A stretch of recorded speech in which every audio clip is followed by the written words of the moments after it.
Every year, the gun world makes predictions. Which pistols will dominate, which brands will flop, which new releases will actually matter. And almost every year, the market throws us a curveball. 2025 has been no different. Guns that nobody believed in started climbing sales charts. Models that were laughed at suddenly earned respect at the range, and a few guaranteed winners ended up disappointing while the underdogs rose up. That's what this list is all about. The handguns that shocked everybody. Whether it was insane reliability, surprising accuracy, or just the fact that people actually carried them when nobody expected it, these pistols flipped the script in 2025. I'm Steve, and today we're counting down 13 handguns that surprised everyone this year. And trust me when I say, a couple of these will have you questioning everything you thought you knew.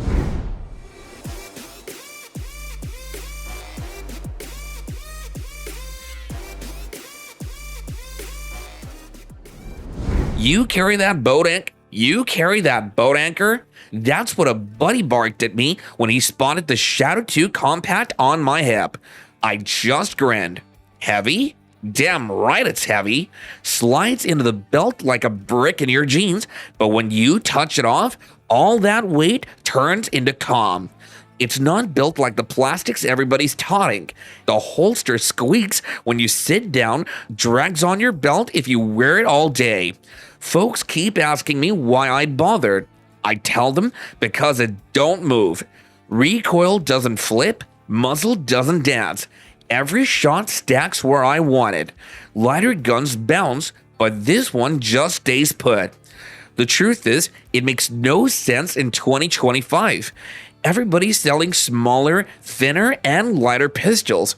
The Shadow 2 Compact walks the other way, stubborn and unapologetic. And maybe that's the surprise. Not that it's carry-friendly and not that it's modern, just that people still strap it on, proud of the weight, happy with the fight it saves them on recoil. It's not logical, but hell, logic doesn't always win. And if you thought this was backwards, wait until you hear about the Glock that just refuses to die.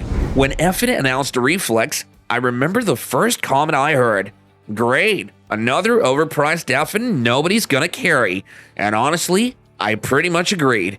F had the military pedigree, sure, but micro compacts, that wasn't their lane. Most people figured it would flop before it even touched the shelves. But then 2025 hit, and suddenly the Reflex wasn't just a shelf sitter, people were actually strapping it on. The trigger was cleaner than expected, the ergonomics felt sharp in the hand, and the gun carried slimmer than its specs made you believe. I saw one guy at the range who swore by his P365 try a Reflex out of curiosity. 10 rounds later, he turned around and said, "Damn, this thing's good." That's when I knew effin' had pulled a fast one. The Reflex didn't just exist to fill space, it proved effin' can play in the concealed carry world without embarrassing itself.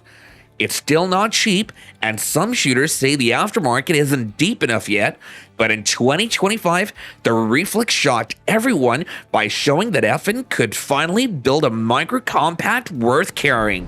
Around here, folks don't hand out respect easy. You have to earn it, and if you come in acting like the next big thing, people will cut you down twice as fast. That's what happened when Springfield dropped the Echelon. Every fella at the diner was grinning, saying, "Another plastic 9. They'll be gone in a year." Sounded like they were already hammering the nails in its coffin. But 2025 had a way of making folks eat their words. The Echelon didn't just roll over and die, you see. I've seen more of them showing up at the range than I ever expected.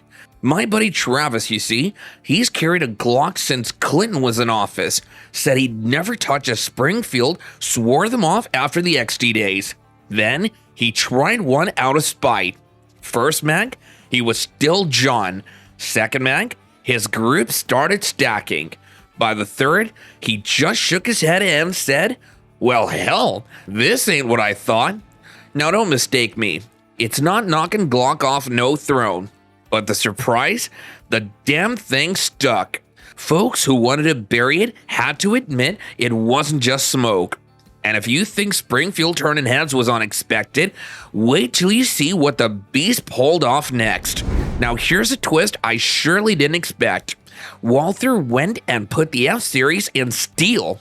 Most folks figured that lineup was meant to stay light, easy, built for smaller hands, and simple carry. Then they dropped a version that packed iron in the frame, and buddy, that changed the whole conversation. At first, folks grumbled. What good's extra weight on a pistol made for comfort, they said. And they weren't wrong. Adding ounces isn't usually what makes a carry gun better. But then people started shooting it. That heavier frame soaked up recoil like a sponge. The muzzle barely lifted. You could run round after round and the thing just stayed planted. I reckon it's not for everyone. Some will say that it defeats the purpose, but others, once they tried it, started smiling.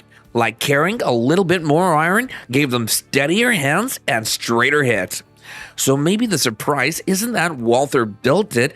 The surprise is how many shooters, even country boys who use the plastic nines, walked away saying, I could get used to that. Oh Lord almighty, that Beretta APX A1 Carry.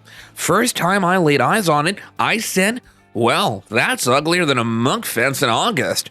Looked like Beretta built it out of spare lunch boxes and called it a day. The boys down at the feed store cracked jokes for weeks. But funny thing, I kept seeing the damn thing show up. Fella from the next ranch over bought one on sale. Said he figured it was just truck gun material, something cheap that he wouldn't cry over if it rusted in the glove box. He took it out back, rattled off a couple of mags, and came back scratching his head. Shoots better than I thought, Steve. Might keep it on me. Now don't mistake me. It's not win no beauty contest, and you sure won't catch me polishing one for show. But the surprise is simple. That ugly little cuss just works. Folks can laugh all they want, but around here, if a gun runs steady, it finds a place on somebody's belt.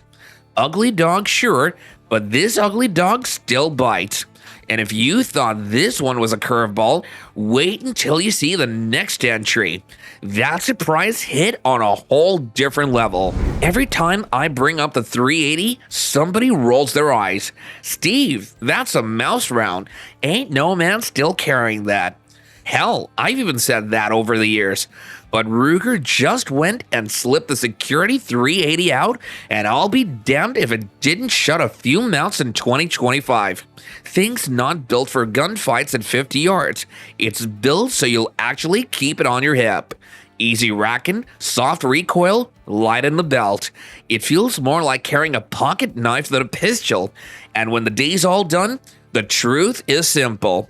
A 380 on you beats a 9mm sitting back home in the dresser. I watched one old cowboy at the country range swap his snub revolver for this little Ruger. Said his hands were too stiff for small frame 38s anymore, but this 380 slid smooth and didn't beat him up. He grinned like a kid first time he dumped a mag without even flinching. So yeah, folks can laugh at the caliber all day. But this year, the Security 380 reminded everybody, comfort and control can be a bigger surprise than firepower. Ain't a soul in Texas thought they'd see a deputy strapping a Canik. But this year, I've seen it with my own eyes.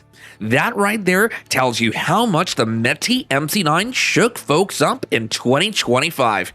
You see, Canik was always the butt of the joke. Gun show tables stacked with them, pawn shops trying to unload them, and folks saying, buy a Canik if you can't afford something real. That was the reputation. But this pistol went and rewrote the story. The MC9 hit the shell slimmer than its big brothers, optics cut clean, and a trigger smoother than folks had any right to expect for the money. Didn't take long before people started paying attention.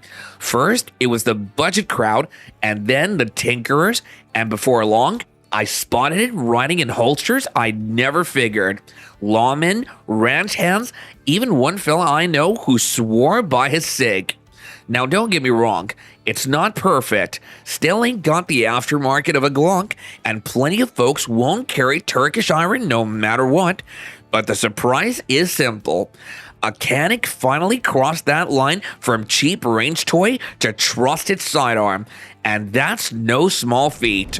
Too damn expensive. That's the first thing out of my mouth when I saw the effing 509 Compact MRD sitting in the case. Ain't no farm boy spending that kind of scratch when a Glock will do the job. Folks walked past it same as I did.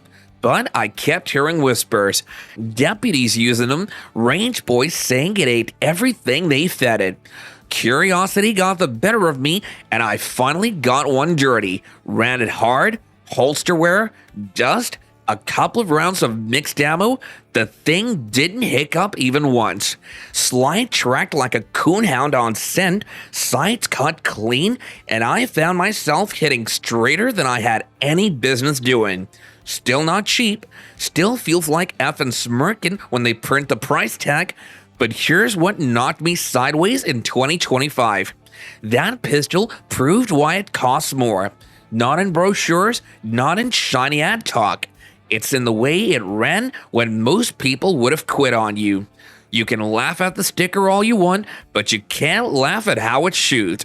And if you think that's a shock, wait till you hear how Glock fooled everyone with their so-called new pistol. Tell me this doesn't sound like a bad joke. Take a Glock 17 slide, slap on a Glock 45 frame, and sell it like it's something new. That's what the Glock 47 looked like when it first hit. I remember laughing, saying they ran out of numbers and just started recycling parts. But I'll be damned if it didn't turn heads this year. Cops started picking it up, trainers running classes with it, and the next thing I know, the same boys who mocked it were bragging they had one in their safe.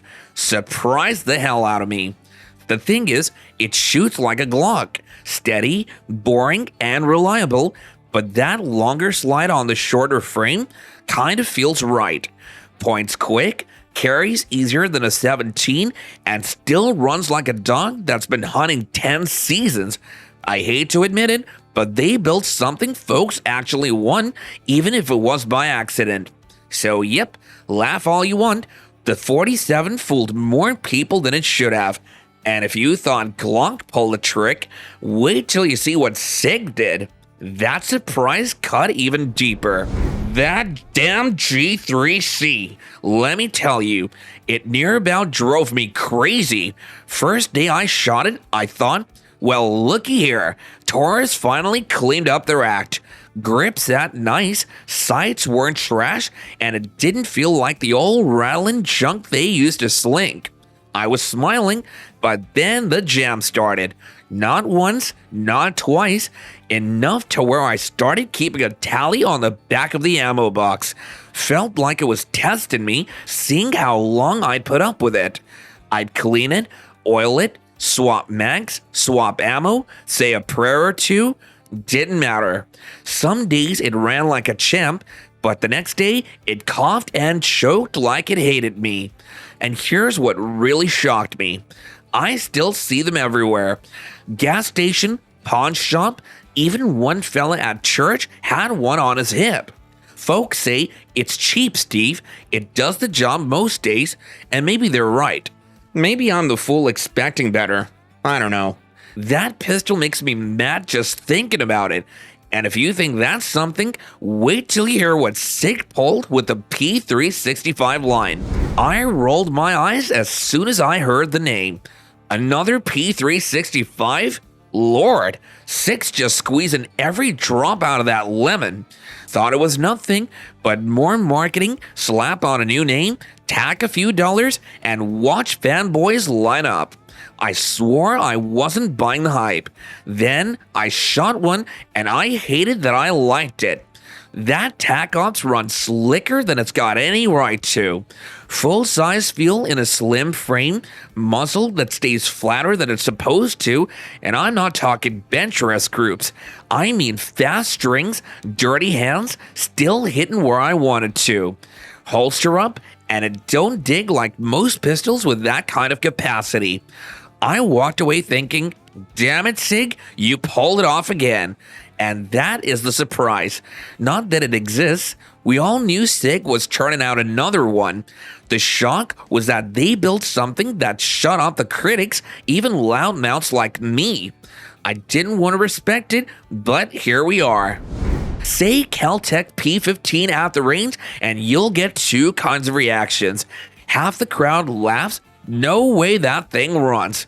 The other half says it's the first Kel-Tec they'd actually trust to carry. That debate alone tells you how much this pistol shocked people in 2025. The numbers are crazy on paper. 15 plus 1 rounds in a pistol that weighs just 14 ounces. That's capacity in the Glock 19 range packed into something closer to a pocket gun. Carrying it feels almost unreal. You forget it's even there until you draw it. Now I'm gonna be honest, mine did choke once. First range trip, a jam. And I thought, well, there it is. Kel-Tec being Kel-Tec. But after a clean, a fresh mag, and a couple of 100 rounds later, it ran smooth. No more hiccups, no more drama. That was the surprise. I expected more hiccups, but instead, it kept proving itself. So no, it may not be polished, the finish feels budget, the trigger's nothing fancy, and the name will always carry baggage. But in 2025, the Kel-Tec P15 shut a lot of people up simply by showing it could deliver comfort and firepower in the same package. I'm tired of it. Honest truth. Tired of hearing about the Glock 19, tired of folks asking if it's still the one to carry.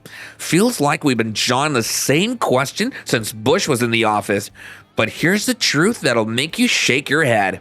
It's still here. Still the pistol every other 9 gets compared to. Still the gun that rides on more belts than any other. You would think by now somebody would have knocked it clean off the hill.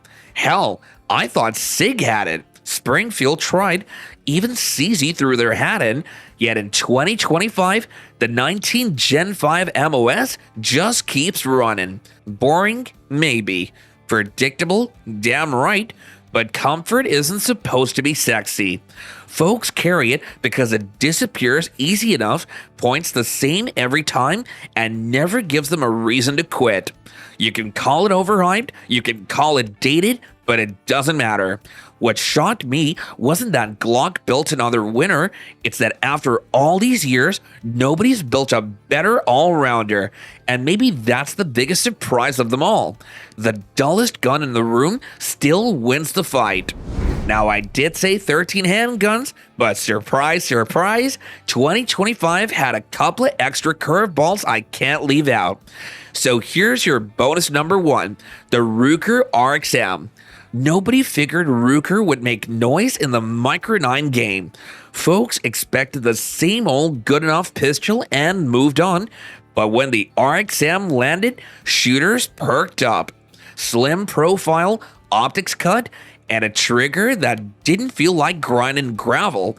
It surprised damn near everyone who tried it.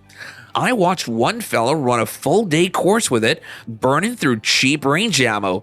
No stoppages, no grumbles, just steady performance.